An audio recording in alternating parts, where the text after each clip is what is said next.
Ben, c'est un livre qui s'appelle tout modestement, le livre abrégé sur le calcul par la restauration et la comparaison. Et c'est le mot restauration qui est en arabe al-jabr. Et ce mot ne recouvre en fait qu'une petite opération mathématique. Et ce mot qui n'est qu'une petite opération mathématique dans une équation va devenir le nom générique d'une discipline qui va se développer à partir de lui. Voilà. Donc, quel est son apport et son innovation? Évidemment, pas dans la technique, puisqu'il n'a jamais dit qu'il a inventé la technique qui consiste à dire tu fais ci, tu fais ci, tu fais ça, et tu aboutis au résultat. Ça, il l'a dit lui-même dans son titre, c'est un abrégé. Donc il a rassemblé des choses. Par contre, sa démarche novatrice, c'est que parmi tous les procédés qu'il avait, il a choisi.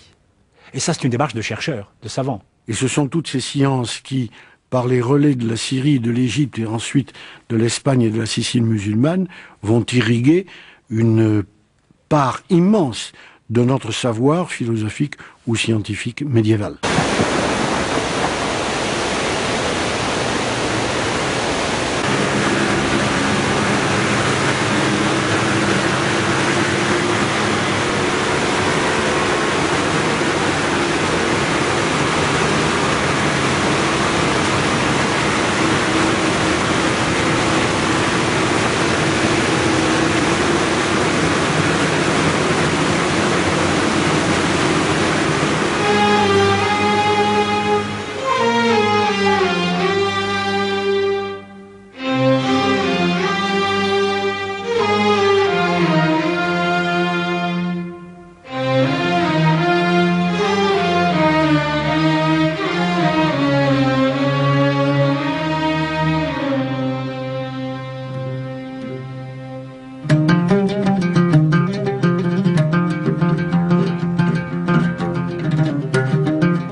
La majorité du peuple arabe, au moment où l'islam apparaît, vit au désert. Ce sont des bédouins avec un code du désert, mais il y a aussi des villes.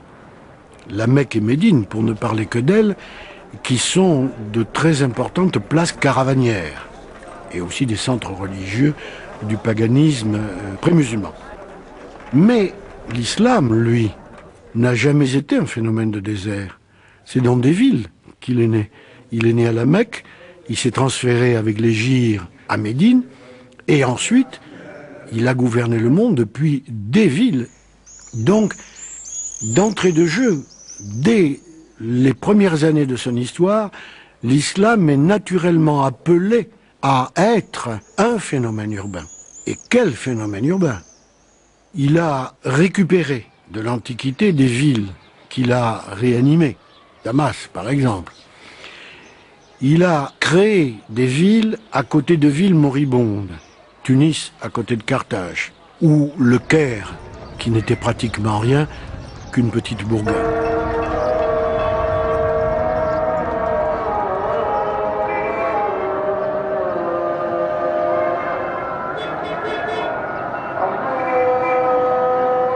Mais qu'est-ce que c'est pour un musulman de l'époque qu'une ville?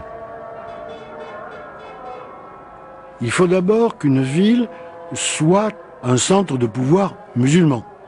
Si, par exemple, vous avez une grosse ville en Égypte, dans le delta, mais chrétienne, elle n'est pas dite ville. Pour que la ville soit ville, il faut qu'il y ait donc un pouvoir symbolisé par une grande mosquée, une chaire, un minbar, d'où tous les vendredis est rappelé le nom précisément du pouvoir.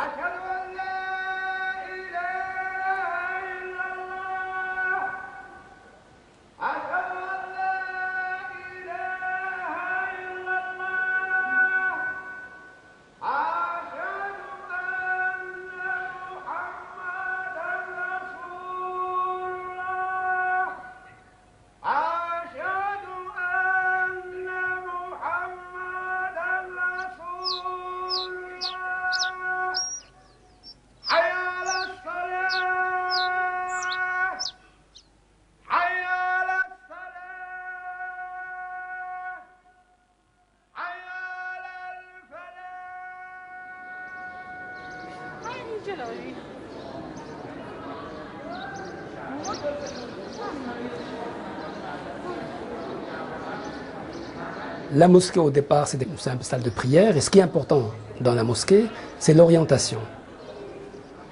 L'orientation doit être celle de la Mecque. Et donc, une mosquée, c'est un espace orienté. C'est ça, une mosquée. C'est tout simplement cela.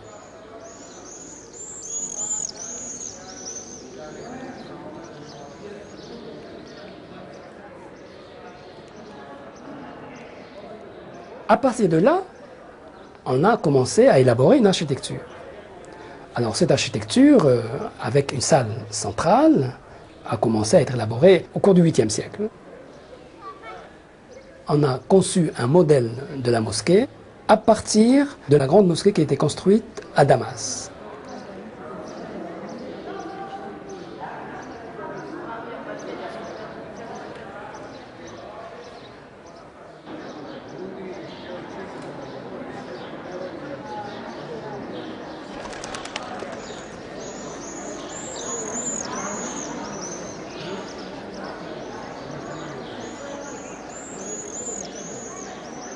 Il y a eu plusieurs extensions de cette mosquée, en gardant toujours le mihrab. Le mihrab, c'est l'endroit qui est marqué au niveau de l'architecture, où se tient l'imam. Et l'imam, ça veut dire la personne qui guide la prière. L'imam, ce n'est pas le prêtre. L'imam peut être n'importe quel musulman.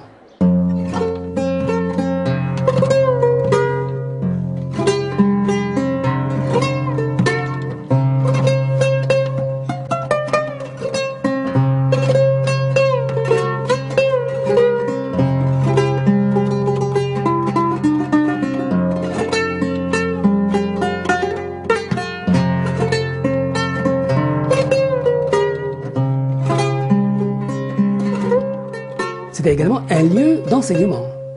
Ce n'était pas simplement un lieu de réunion, c'était également un lieu où les savants, les ulama, venaient donner des cours. Alors ces cours, ça pouvait concerner le droit, la théologie, mais parfois aussi la littérature.